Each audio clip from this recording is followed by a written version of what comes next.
মরিচের অধিক ফলন পেতে যে কাজটি সবচেয়ে জরুরি সেটি হলো মরিচ গাছের পাতাগুলো সতেজ এবং সবুজ আছে কিনা। আপনার পুরো বছর যদি মরিচ গাছের পাতাগুলো সতেজ এবং সজীব থাকে তাহলে সারা বছরেই আপনি মরিচের দ্বিগুণ ফলন অনায়াসে পাবেন এবং মরিচের ফুল আসবে একবার পরপর করে।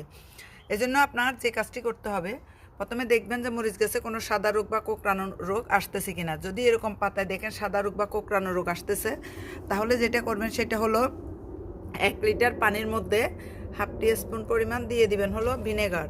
তারপরে 1 চিমটি হলুদের গুঁড়া আর 1 চিমটি দিবেন মরিচের গুঁড়া দিয়ে আপনি পানিটা ভিজিয়ে রাখবেন কয়েক ঘন্টা। তারপর এবার আস্তে আস্তে করে আপনি প্রতিদিন সকালে এবং বিকালে গাছের মধ্যে স্প্রে করে দিবেন। তাহলে আপনার ওই যে মরিচ গাছের সাদা রোগ আর ওই যে কোঁকড়ানো রোগ এগুলো চলে যাবে। আর ভুলেও যেন মাকড়সার জাল আপনার গাছের চারপাশে আসতে না পারে। সেটা যদি না আসে তাহলে অনায়াসে আপনি মরিচের অধিক ফলন পেয়ে যাবেন।